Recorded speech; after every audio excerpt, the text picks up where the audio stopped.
Para sa DOH o sa Department of Health, naging epektibo ang kampanya nilang Iwas Paputok.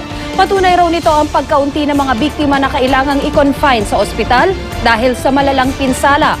Pero ang pinaka-epektibong paraan pa rin daw, total ban sa mga paputok.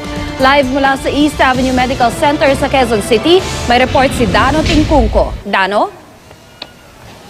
At nakahanda na nga mga ospital dito sa Quezon City para sa mga mabibiktima ng paputok ngayong salubong tulad na lang dito sa East Avenue Medical Center. Katunayan, kanina bago mag-alas 8 ng gabi may isinugod dito na isang 6 na taong gulang na batang lalaki na naputukan ng pikolo sa magkabilang mata at kani-kanina lamang ay may sinugod ulit dito na isang 12 taong gulang na batang lalaki na naputukan naman ng pikolo pa rin sa kaliwang kamay. Pero may mga isinugod man bago pa man magpalit ang taon sa paunang assessment ng DOH sa pangkalahatan ay mas mababa ito kumpara sa parehong panahon noong nakaraang taon, indikasyon daw na naging epektibo ang kampanya ng gobyerno. Inabutan ng GMA News sa ospital ang mag-amang ito. Magkaangkas daw sila sa motorsiklo ng tamaan ng kwitis habang binabagtas ang Commonwealth Avenue. Maswerte namang sa noo at hindi sa mata tinamaan ang bata. Sa mga gumagamit ng puputok, sana po sa tamang lugar sila magpaputok. Iwasan nila o huwag na silang gumamit ng paputok, lalo na yung mga bata po na kahit na nakakabiktima ng paputok sa mga bata na hindi talaga sanay gumamit ng paputok. Kaninang umaga, isang batang lalaki ay itinakbo rin dito matapos magtamo ng minor burns matapos maputukan na ipinagbabawal na pikolo.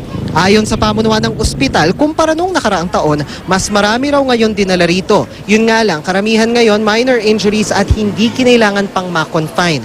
Pero ang pagkakaiba, kumpara nung 2014, lahat ng mga isinugod hanggang bago magbisperas, hindi kinailangan i-confine sa ospital.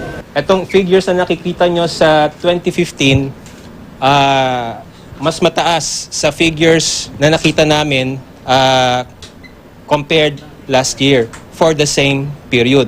Pero ang nahalata po namin, kung napansin nyo, wala pong na-admit itong taon na ito. Sa tala ng DOH, mas konti rin ang nabiktima ng paputok ngayong taon kumpara sa parehong panahon noong 2014. Sa NCR pa rin may pinakamaraming insidente ng firecracker-related injuries, pinakamarami sa Quezon City.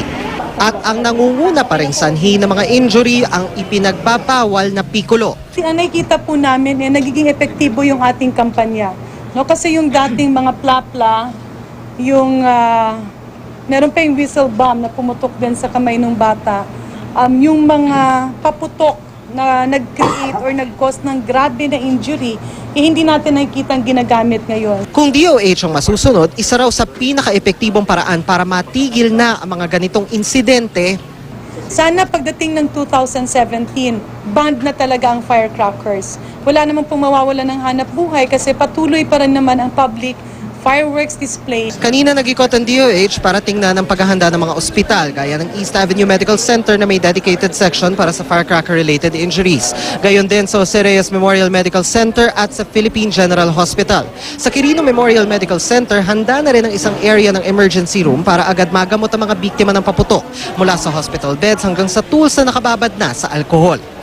Pinagsama-sama namin lahat ng mga equipments namin for management of firecracker-related injuries. We have 7 nurses na on duty and 17 general surgery residents with the help of our clerks and our interns.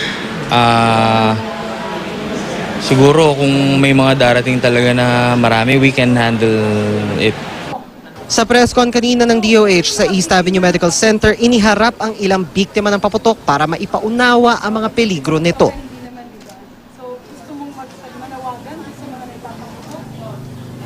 At Tina, dahil nga umulan kanina at inaasahan nga na uulan bukas at ilang oras na lang ay magpapalit na ang taon, ay paalala ng DOH kahit na umulan ay iwasan pa rin yung paghawak ng mga paputok, lalo na yung mga nakakalat sa kalsada dahil may kapabilidad pa rin itong sumabog at magdala ng peligro. Tina? Dano, sinusulong ng DOH yung firecracker ban. Una, bakit 2017 pa, sabi ni Secretary. Pangalawa, paano kaya ito maipapatupad? Kasi ngayon pa lang na merong legal na ibenta, hindi nasasawata yung mga smuggled at illegal na mga paputok.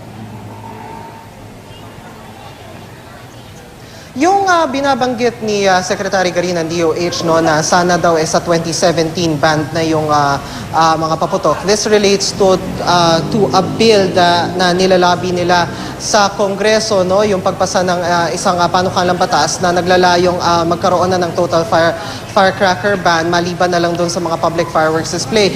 Ay siguro based on what we understand no, doon sa mga nabanggit kanina doon sa press con dito sa East Avenue Medical Center, ay kung maipapasa itong panukalang ito, dahil tinanong natin, no, tinanong ng ating team kay Secretary Garin kung ano na ba yung status ng bill na ito. Sabi pa nila, hindi pa raw ito na ipapasa. At kung maipapasa ito, ay pwede itong maging in effect, no, yung sa pagpapalit pa ng taon ng 2016 to 2017. So yun yung inaasahan nila.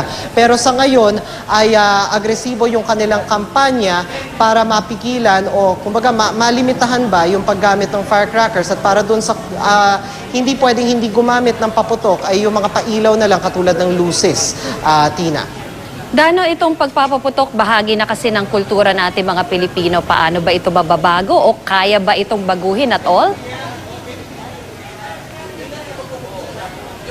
Tina, kasi kung titingnan natin yung idea ng pagpapaputok, no, ay syempre ito yung isang paraan para salubungin yung bagong taon. Pero bakit nga ba ito ginagawa? Ginagawa ito dahil yung ingay at saka yung ilaw pangbugaw daw ng Aboy. masamang espiritu, no? Yung mga bad vibes and bad energy doon sa mga tahanan, no? So kung itatranslate natin yung idea na yan doon sa isang sitwasyon na hindi natin kailangan magpaputok, ay pwede naman tayong gumamit ng mga kaldero, pwede tayong gumamit ng toroto, pwede nating paandarin ng husto yung ating sound system, and we'd achieve the same purpose. Nasa sa tao na lang yan kung yon ang kanilang gagamitin sa susunod na pagsalubong sa bagong taon o pwedeng mamaya, Tina.